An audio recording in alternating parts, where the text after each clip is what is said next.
people. Welcome back to yet another episode of Between You and Me.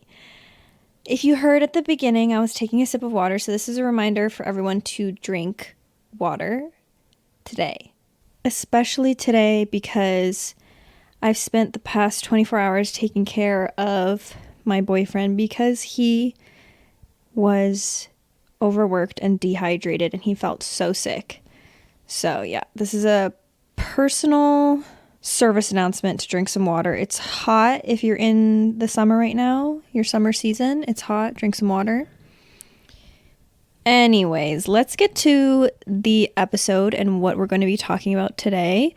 As you can see from the title, this is going to be a What Would I Do episode. If you guys are new here, I do these every so often where I ask you guys to give me situations that you are currently in and need some guidance or some help or some advice based on what I would do in your situation. I ask you guys this over on my podcast Instagram account, which is at Between You and Me podcast. So if you guys want to be in future ones, go ahead and follow that Instagram account. Also, since we're here, there's merch available for you guys for this podcast. If you're a supporter, if you want some cute hoodies, if you want a tote bag, check it out. Check my Instagram for links and you will find it. Okay, beautiful. So I'm getting comfy. I'm lounging on my bed right now. It is 9 p.m. and I just had a full day of being out in the sun, enjoying myself, drinking lots of water, eating some good food. So I'm relaxed and I'm ready to chit chat with you guys. So the first situation, by the way, these are all anonymous, but the first situation is my girlfriend has mentally checked out of the relationship. What should I do? Is it salvageable? Since I don't have a lot of context on this, I'm going to go with my first instinct. If I were in this situation, just simply based on the person that I am, I think that if there has not been any conversation, like let's say that she has not verbally said to you she's checked out and it's kind of based on your assumptions on how she's acting in the relationship that you believe she's checked out of the relationship, I would have a serious conversation about it, bring it up, talk to her about how you feel. What are the reasons that you feel like she has checked out of the relationship? Has her effort gone down? Has her communication gone down? Has, the priority that you are in her life gone down? Like, do you not feel as much of a priority in her life? Obviously, when someone's not creating enough space for you or giving you enough effort or treating you the way that they treated you at the beginning, there has to be some reason, right? Like either a reason that involves you and is a part of the relationship or a reason that involves herself and something that's going on in her life. So simply based on, like I said, the person that I am and how I am in my relationship, I would want to put in the effort to try and figure it out and see if there's something in my power that I could do. Because at some point, unfortunately, in certain situations, there comes a point where you can simply no longer do anything. Like you've done the most that you possibly could. Now, if you haven't had a chance to talk or to really sit down and have a serious conversation about it, then I'd say do that. And from that, you can get a lot of different options. You can find out something, maybe that she wasn't sharing with you about her own personal life that she's going through that's kind of affecting the relationship. You can help guide her with that. You can see if she still has the ability to put in the effort or if you're willing to give patience to her because she can't right now. You can work together on something. Maybe she found that there was an issue in your relationship or she's not really liking something that you're doing or, something was caused by something maybe that happened in the relationship and now she's acting differently. Now that would take both of your guys' effort to kind of compromise and fix whatever the root issue is and then move forward and try to do your best together. Or it can come to the conclusion that she simply has checked out and she doesn't see anything left in the relationship that is salvageable. Now, even though you may feel like you can see that there's hope left in the relationship and that, she's treated you one way before, maybe she can do it again. If her words and actions say that she can't give you what you want, then you have to take that and take the words as truth. Because even if you feel like, oh, but she has the capacity to do it, she's done it before, like we can be happy, it's possible. Like you need to understand the words that she's telling you. She's giving you the truth. And that's really all you can ask a person for at the end of the day. So if she's telling you that this is just the way that it is, like she's checked out, there's nothing that either of us can do to help it, then that's when you have to accept the situation and just say, okay, as much as it hurts potentially, as much as you don't want it to be true, as much as you might still have the effort and the love and you're still checked in. If both parties aren't checked in, you're just going to be unhappy. And that's the sad truth. Even if you love someone, you can be unhappy. Even if you love someone, you can not be treated properly. Even if you love someone, you can just leave a relationship. So yeah, unfortunately that one was kind of a sad one, but that's what I would do in that situation. Give it your best shot in terms of communicating and understanding. And if it is, at the end of the day, if it is what it is, then there's nothing that you yourself can do without hurting yourself. You know what I mean? Next situation is, I get anxious thinking about the age range 40 to 50. Where do you see yourself at that time period of your life? You know what? I also get anxious thinking about that time frame as well. But what I've kind of trained my brain to do in a way is like almost just trust that good things are going to happen to me, simply because even as a person that deals with a lot of anxiety, I feel like I don't even bother thinking about anxiety that far into the future because it's so far to a certain extent that like I don't find the need to worry about it yet. Like I already deal with so much anxiety in my current like life and like this age range and maybe like the next couple years or so. So my brain doesn't even go as far as to think about 40 and 50 because first of all, we don't really know if we're going to be here, knock on wood. Obviously, we can hope and pray, but worrying about the future will only make today harder. And for what? You know what I mean? So in my situation, in my like thought process in my mind, I trust that the work that I'm putting in today will come to fruition by that time frame. That when you look around and see people in their 40s and 50s, like look at your parents maybe a couple years ago and see how they flourished and changed and gone through life experiences and they're still here and they're still working and they're still doing their thing. There's some peace in seeing the people of that age range in your life kind of enjoying and just taking it day by day as well. Because even though our parents are a bit older or the people in our lives that are in the age range are older and it seems like they have their shit together, it's also like it's their first time living as well.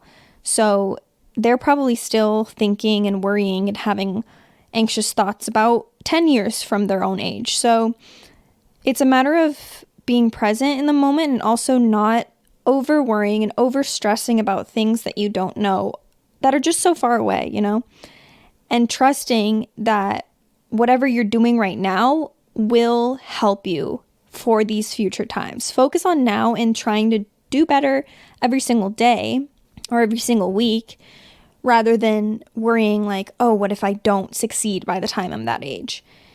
Because I don't think there's anything to gain from that.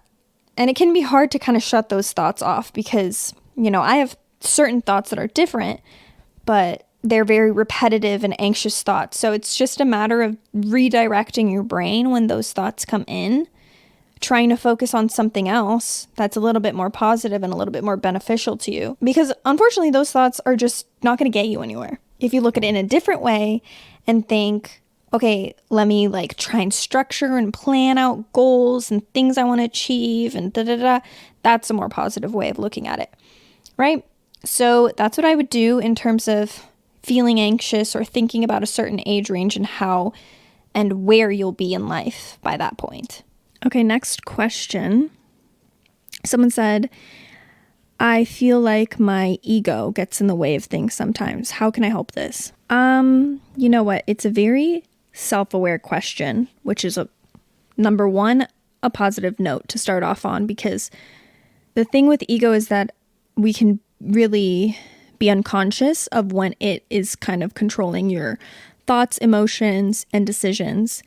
So the simple fact that you're kind of curious and questioning it and trying to figure it out and see like, oh, okay, like what's my ego? What is my ego doing in, let's say, my relationship, or what's it doing in my decision making of certain areas? Like, you're already breaking down the ego slightly by realizing that it's a thing.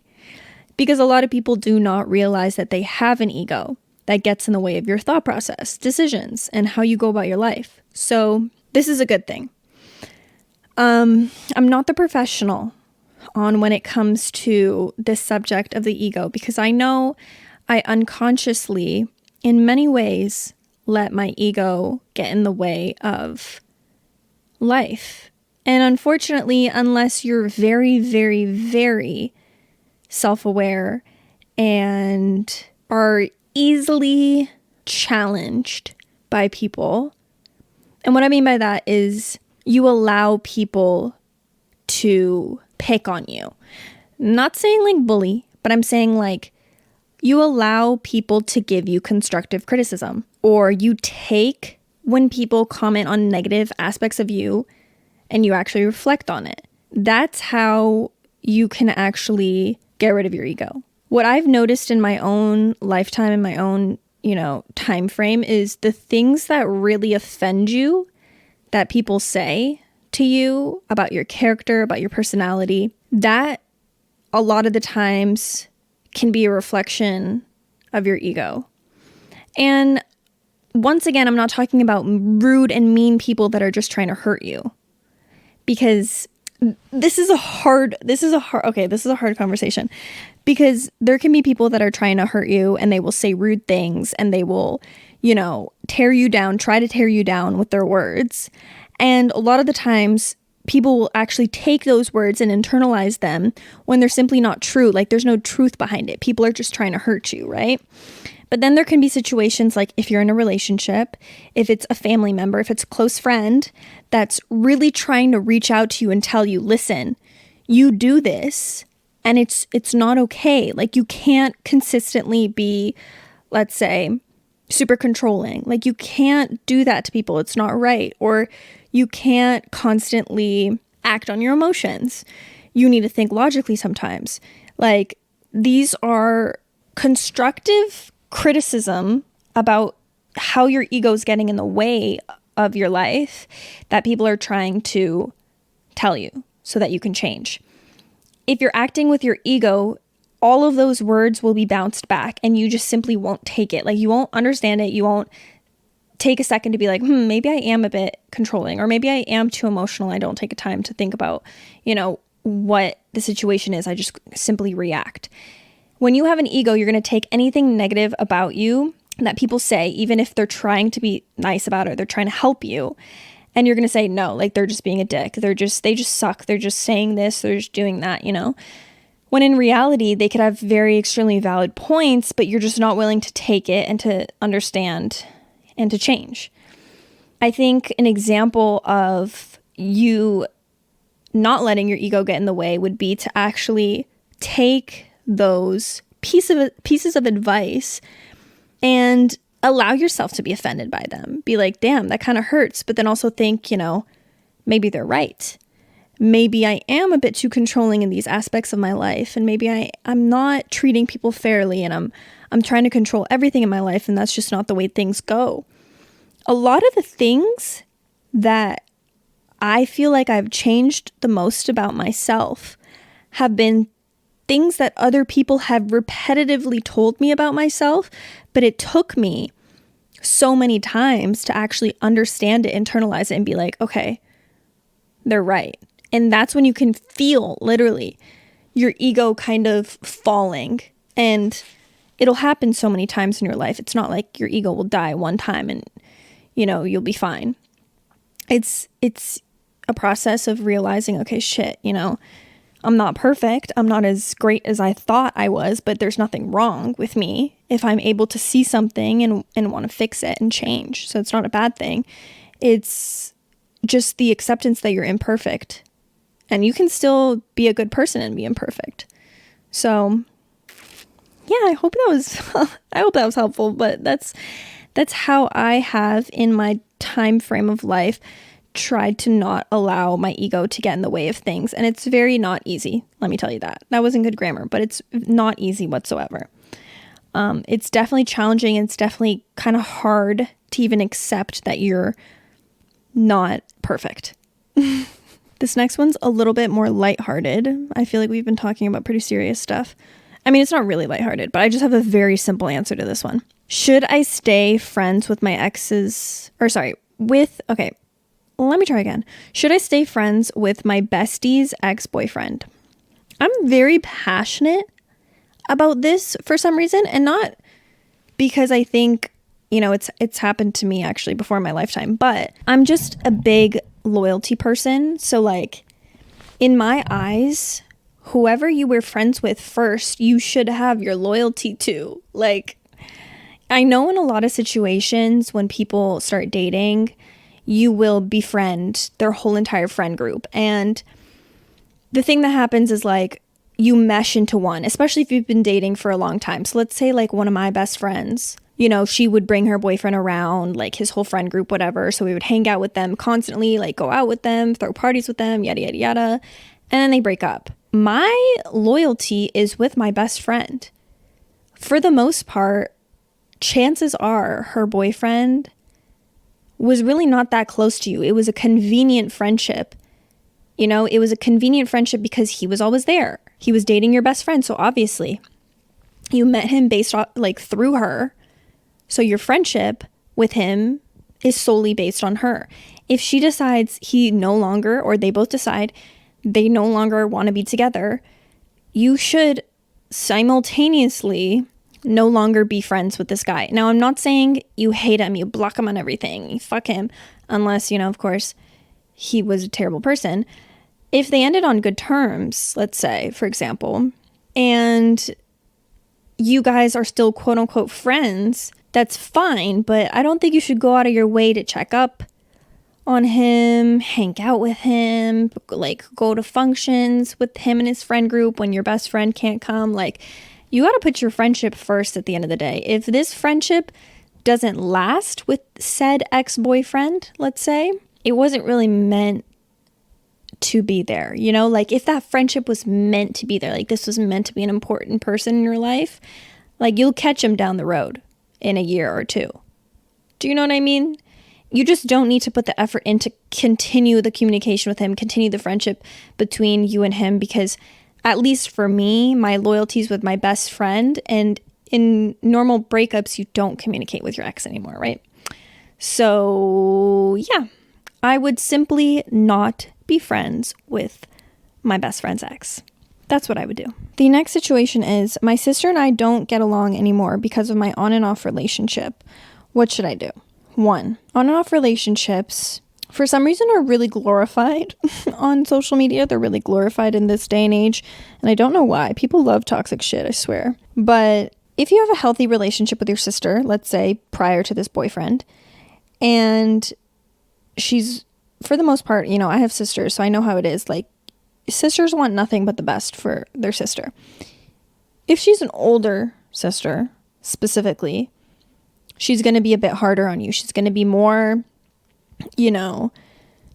picky about the people you choose to have in your life, and rightfully so, because she's probably been through it. Your older sister has probably had that shitty on and off relationship before, and she probably looks at you and she's like, man, my sister's going through it herself. You know what I mean? Like, she wants to prevent you from getting hurt the way that she did. So I would trust my sister in terms of, first of all, if your relationship is healthy and you don't have a toxic relationship with your sister, because I know if you have an unhealthy relationship with even a family member, they can be kind of manipulating you in the wrong direction. But we're gonna use the example of that you have a healthy relationship with your sister and she loves and cares for you. I will always 10 out of 10 times value a family member, a very strong friendship, their opinions if it comes to a relationship. Because 1, relationships in general, love is blind, and it's actually blind sometimes. Okay, let me tell you that. So the thing is, we don't sometimes see the red flags initially. We don't see the bad parts about an on and off relationship. We don't see the toxicity in it. So if someone's there and they're trying to tell you and they're trying to reach out to you and like just be like, babe, please see what I can see, because she doesn't have the rose-colored glasses on, I would take it with a grain of salt. Maybe even a grain of, what's a bigger piece of something? Maybe even with a grain of pepper. Pepper's a little bigger, isn't it? Maybe with a grain of peppercorn, okay? Because these opinions of people who love and care for you are valuable. So don't neglect them completely just because it's something you don't want to hear. It has happened to me before, let me tell you, that my sister has told me something that I didn't want to hear, and I got mad at her because I just didn't want it to be the truth, right? I didn't want her to be right about something that I didn't want to be true. So it can create a strained relationship, but at the same time, as a sister, like, I'm an older sister too. If my little sister wasn't, understanding me and wasn't realizing it, unfortunately, I'd just be like, okay, babe, you got to figure it out yourself. I tried warning you, but now you're going to have to go through it the hard way. So it kind of sucks that there has to be a strained relationship there, because that's what I would do. Like, I would do my best to be like, listen, I'm trying to give you some advice here. And if she doesn't take it, I'd be like, okay, I love you, but you're fucked. Like, you're gonna like, this is gonna end in heartbreak. And I just let her go through it, because sometimes it takes the person to have to go through the situation, and sometimes they don't learn it prior to that. You know what I mean? But regardless, that's kind of off topic. In this situation, I'd really value my sister's opinion. Even if it's hard, take it with a grain of peppercorn, okay? Value the opinion. You don't have to let it change your whole entire psyche and change how you feel about the relationship. But like I said before, on and off relationships can be mildly to highly toxic. So evaluate your relationship without the rose-colored glasses on for a little bit, okay? I wish you the best of luck. This sounds like a complicated situation, but that's what I would do. All right, this one is actually really similar to the first one, so it's kind of funny. Some people are going through pretty similar situations here, but this one has a slight twist and difference to it. Been with my boyfriend for 2 years, but a guy friend of mine doesn't like him and is very verbal about it. So this one's different for one of two reasons. One, it's not a strained relationship, right? It's not the same because you are currently friends with this guy. And two, he's a guy friend, okay? He's not your sister. He's not, your girly best friend. It's a guy friend. So this makes me doubt slightly. I have two-sided answers to this, because in one situation, your guy friend could be manipulative. He could be in love with you, or wanting you, or have a thing for you. So of course he's going to talk shit about your boyfriend that you've had for 2 years, right? Of course he's going to say, oh, he sucks. I would do this for you, but he doesn't do that for you. But on the other side of it, he could also have valuable, opinions. This one, because I don't have context, is actually pretty difficult, because it depends on your relationship with this guy, okay? If you have a completely platonic relationship, if he's never exposed interest to you, he's never ever once made you feel like you were anything more than a friend to him, if he's a genuinely good person and he's very close with you, and then his opinion is that he's not a fan of your boyfriend and he's very verbal about it, once again, I'd take it with a grain of peppercorn. I'd value his opinion. I'd look at my relationship and see, okay, what is he saying? Does it make sense? Is it true? Could it potentially be true? Are there things that I'm not seeing clearly because, love is blind? I have the rose-colored glasses on, things like this. On the second side of things, if that relationship with your guy friend is not exactly as I painted out in the first option, then it could be that this is not the best guy friend. He doesn't have the most purest intentions. He's not, looking out for you the same way that the first option guy friend would be. At the same time, you also have to trust yourself, your own instincts. You have been with your boyfriend for 2 years, so I would hope that there are great things in the relationship and there are reasons that you've been with your boyfriend for 2 years, right? And at the same time, your guy friend's not in the relationship. He doesn't know. It's very easy for men to not get along, I feel like. I could be wrong. I wouldn't know. But maybe he just doesn't like him based off of simple things like his interests or his taste in certain things. So because I don't have a lot of context, this is a little bit of a complicated one. I'd say based off of your friendship with the guy, take whatever he has to say with a grain of salt, or don't take it at all and fuck the friendship, because he can either have good intention towards you or bad intention towards you. It could be a manipulative situation or it could be a genuine situation. And that's based on your friendship with your guy friend. So that's what I would do. Lucky for me, I don't have any situations like that with my male friends. But a thing I want to add is that one of my friends, we will name no names here, she became single after one of her relationships. And a lot of guy friends came to the surface, okay? They came to the surface not acting so much like guy friends. And she was really disappointed. And she would tell me about it and be like, man, like, I never expected it from these guys. Like, I really valued their friendships. I really looked at them like only friends. And it had been years and years and years that they'd been friends for. And the second she was out of a long-term relationship, all of a sudden they switch up the way that they act with her. And that's very fucking disappointing, let me tell you that. I've personally never experienced it, but I can imagine.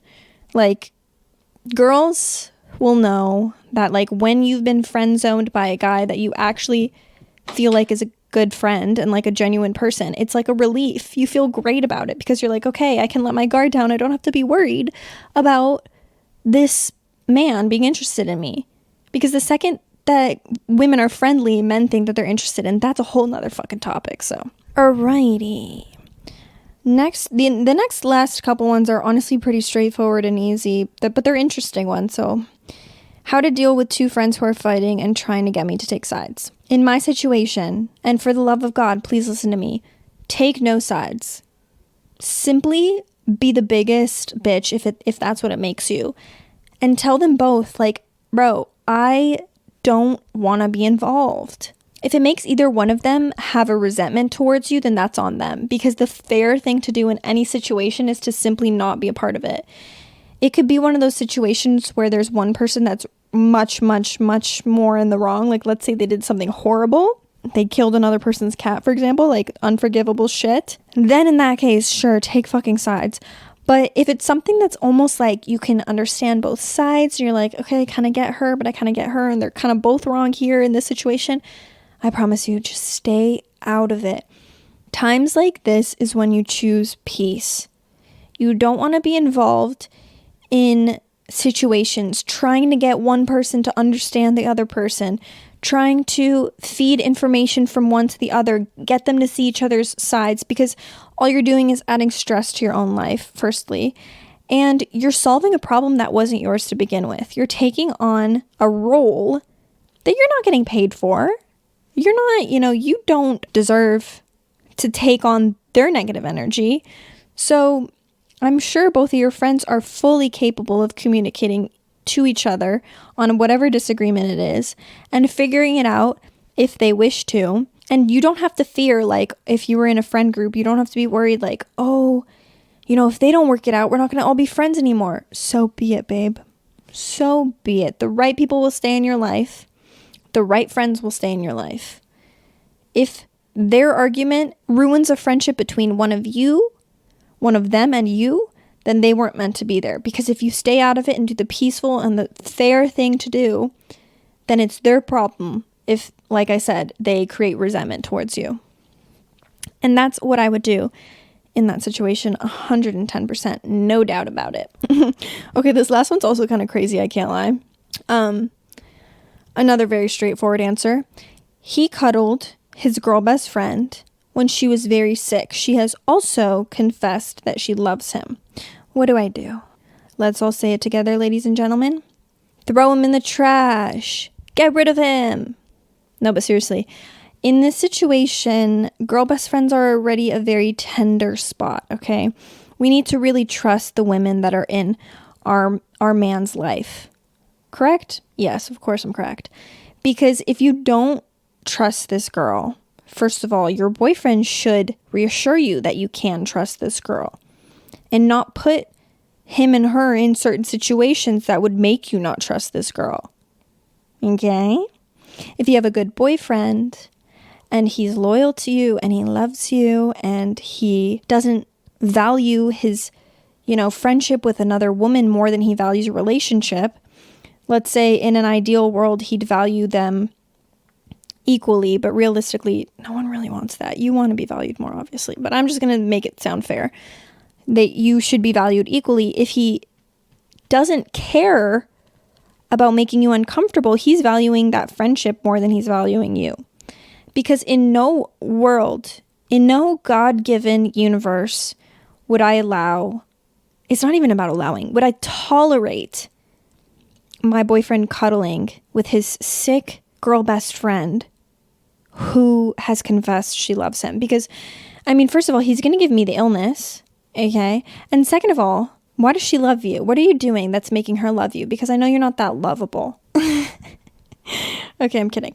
The simple fact that this girl could potentially love your boyfriend or does love your boyfriend, that's enough for him to kick her to the curb, because that's not a platonic friendship anymore. So you simply can't have a non-platonic friendship when you're in a relationship. Like, babe, you got to decide. Do you want a relationship or not? So that's issue numero uno. Issue number 2 is him putting you in an uncomfortable position, being his girlfriend, and hanging out with his girl best friend in that scenario.